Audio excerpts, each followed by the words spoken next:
Salut à tous, c'est Fanny, j'espère que votre poney va bien. Je vous retrouve ce week-end pour une vidéo 5 conseils et aujourd'hui je vous donne 5 conseils pour choisir votre première selle.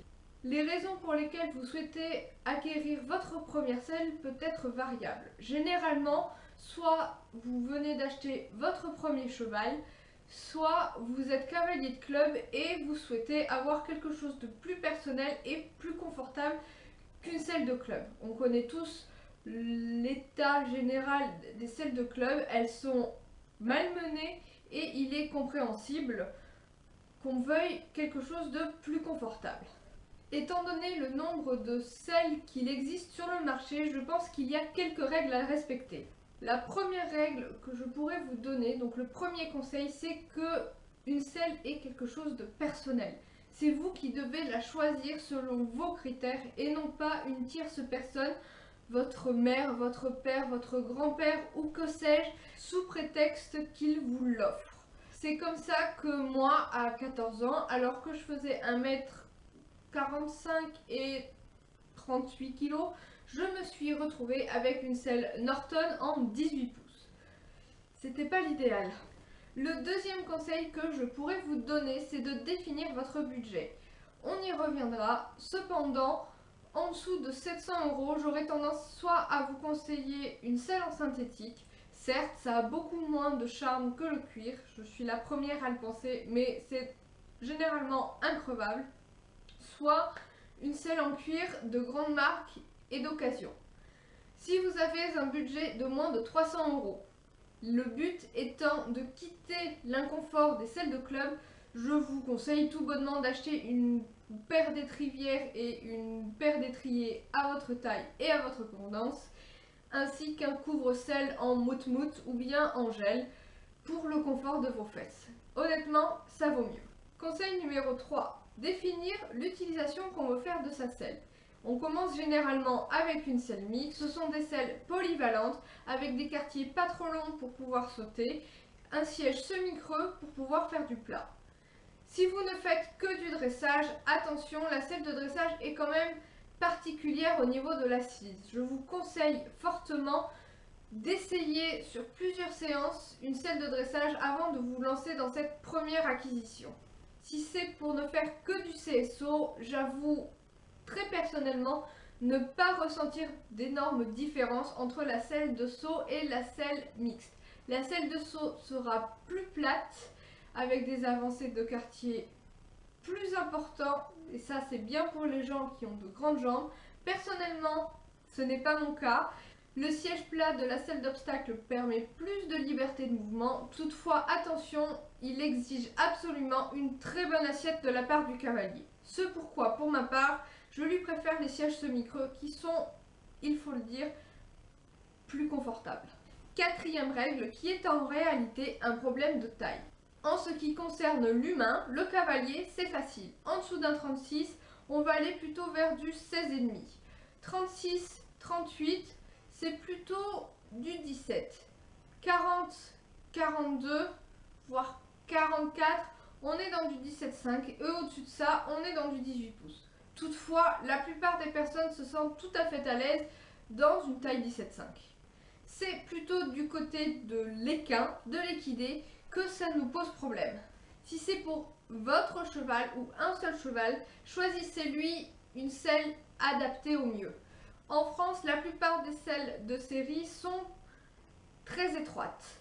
Je pense qu'on peut dire ça, c'est-à-dire que l'ouverture d'arcade est de 28 cm voire 29 cm, sachant que la plupart des chevaux de loisirs ont besoin allègrement d'une taille 30, 32. C'est donc une difficulté pour certains propriétaires de chevaux de trouver la bonne selle. À ces personnes-là, ainsi qu'à ceux montant en centre équestre et n'ayant pas une monture fixe, les conseils suivants pourraient être très utiles. Si jamais c'est une selle qui doit aller à un panel différent de chevaux, c'est-à-dire que vous montez en club et que vous ne montez pas toujours le même cheval, il y a plusieurs options qui s'offrent à vous. La première option va être d'opter pour finalement une selle d'ouverture standard. Par standard, j'entends le standard français, le fameux 28 cm dont je viens de vous parler. On dirait que je parle d'autre chose des fois. Ce type de selle va plutôt bien à tout ce qui est chevaux type anglo-arabe, pur sang, trotteur, etc., etc. Toutefois, sur le fjord du club, vous la laissez au placard. Elle sera trop étroite, elle risque de tourner, d'avancer ou que sais-je encore. Pour le cas de ce type de selle, il vous faut avoir, je dirais, l'œil expert pour savoir si la selle va ou non à votre monture. La deuxième option reste la selle à arcade interchangeable. Attention, l'arcade interchangeable n'est pas faite pour être changée toutes les semaines. C'est-à-dire que ce système a été initialement créé pour suivre l'évolution d'un seul cheval au cours des saisons ou de son entraînement physique. C'est-à-dire qu'il peut suivre la croissance du cheval ou sa musculature.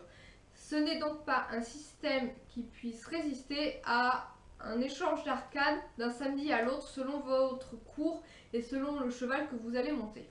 Toutefois, il reste la troisième option qui est l'option de la selle à arcade large. La selle à arcade large peut aussi être une selle à arcade interchangeable sur laquelle on aurait posé l'arcade la plus large, ou presque.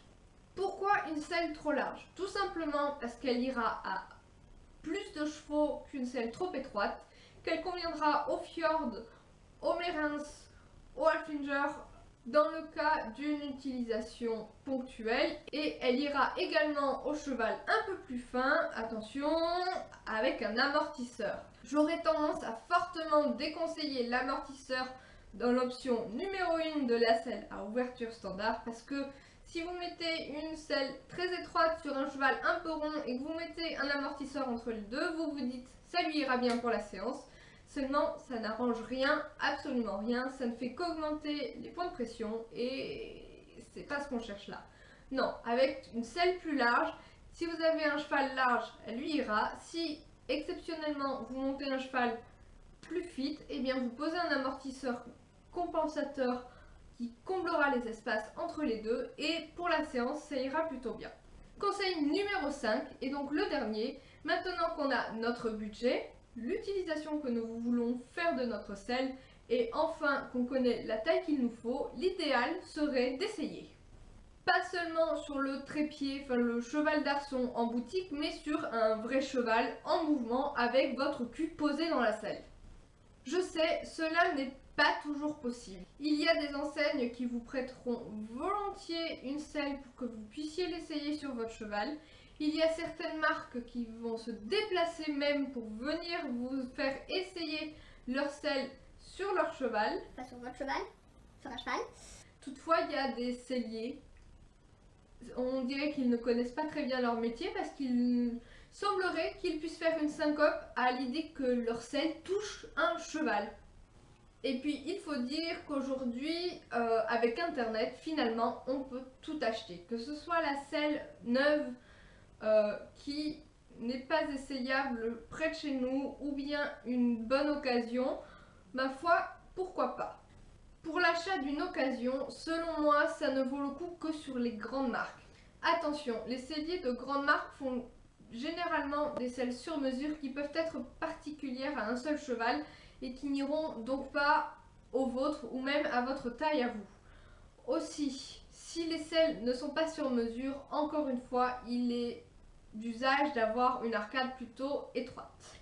Pour citer quelques grandes marques, nous avons de beaucoup, Antares, Forestier, Delgrange, Butet, Équipe. Voilà. Il existe des marques un petit peu plus intelligentes que les autres qui ont équipé leur selle d'arçons thermoformables, c'est-à-dire que vous pourrez acheter une selle d'occasion et l'adapter avec un système particulier à votre propre cheval. Pour ne citer qu'elles, il y a Prestige et Steuben, il me semble. Pour les selles moyenne gamme type Eric Thomas, Henri de Rivel, Privilège Équitation, préférez quelque chose de récent, moins de 5 ans ou de très bien entretenu. Côté synthétique, Wintec est une référence en elle-même.